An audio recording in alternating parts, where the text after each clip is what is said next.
Hey, good afternoon. This is Kirk McDowell with Contribution Selling. I'm a professional coach and have been working with companies and individuals for many years. 30 years plus experience in professional sales, copier business, recruiting, executive placement, coaching, and many others. Medical sales, the whole nine. But here's what I'm here to talk to you about. A lot of companies are not experiencing the results they would like out of their sales teams. So this is really for you if you're a sales manager or a business owner, you're dealing with a sales team, recruiting a sales team, managing a sales team, sales territories, compensation, incentive programs, just performance related to business sales. Okay. There's a few key principles I've noticed that are just really often missing that just make all the difference in the world. So I'm going to throw a few key principles that are really highly valuable, the implementation of which could be a little more subtle, and I'm going to offer you a follow-up for that, right? So just some real key things. There's a whole new breakthrough in brain science these days related to coaching and personal performance, and it has to do with how the brain works. I'm just going to go really quick, and I'll be happy to answer questions more one-on-one. But when human beings experience threat, some kind of a threat, real or imagined, that part's actually critical, real or imagined. So somebody's in a conversation, they experience a threat. The brain does several things. The end result of almost immediately is your ability to process emotions goes down to about zero. So you'll notice when you get upset or hooked or experience a threat, you often are emotional in ways that you wouldn't otherwise be, right? And then it also cuts down the cognitive ability, your ability to think, almost disappears. And you'll notice that when you're under threat, you will do and say really stupid things, right? That's normal. It is the design of things. It's designed so if you're in the savannah way back in the day, tens of thousands of years ago, and a lion is bearing down on you, the idea is that you need to get in action very quickly, and there's no time to process your feelings or work out what you think about everything. It's time to get into action, respond, react immediately, right? So now you take that phenomena to the workplace, a sales team in particular, because sales teams can often be high stress environments where there's lots of threat, right? Threat of a manager.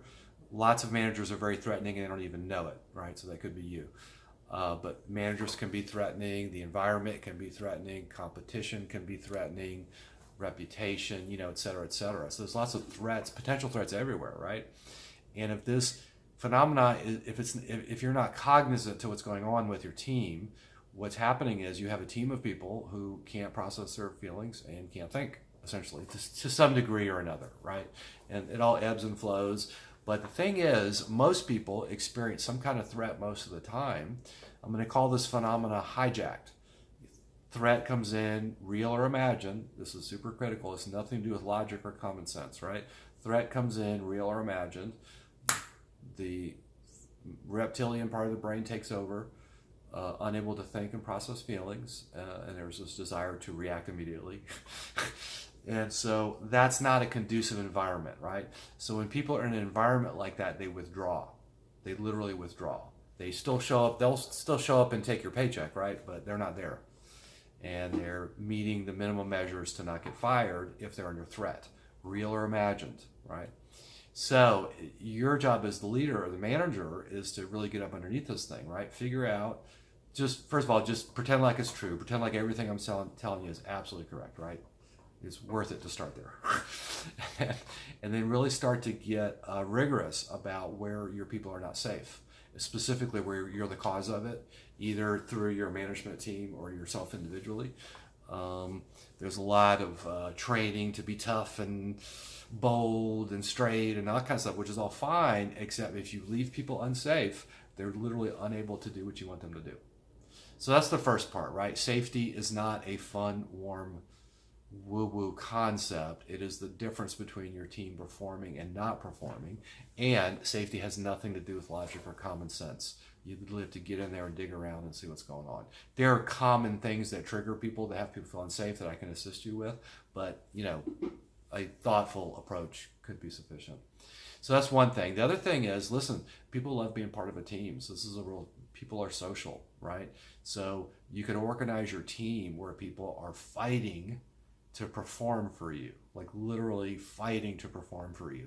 And it's dirt simple, and here it is, okay?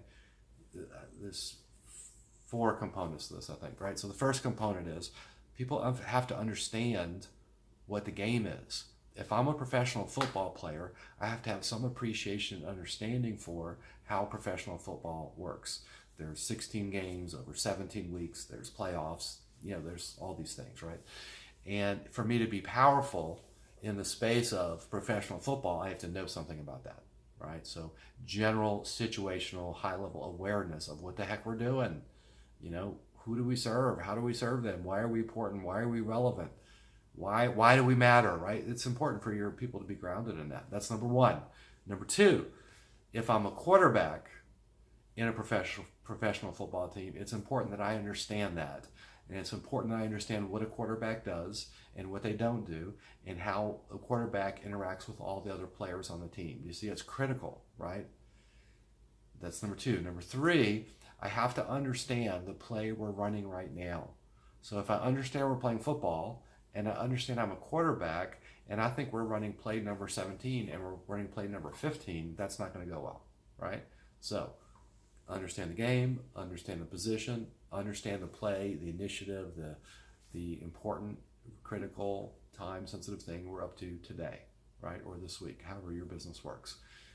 Number 4, it's important for people to have what they need to win, right? So if I'm a football player, and I understand I play football, and I understand that I'm a quarterback, and I even know the play we're running, that's awesome.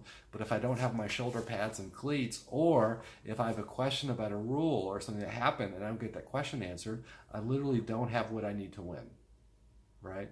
Which is very frustrating. And guess what happens then? People experience threat because I can't win. I must be bad. I must be failing. I can't ask for help. Threat, hijack, withdraw, low performance.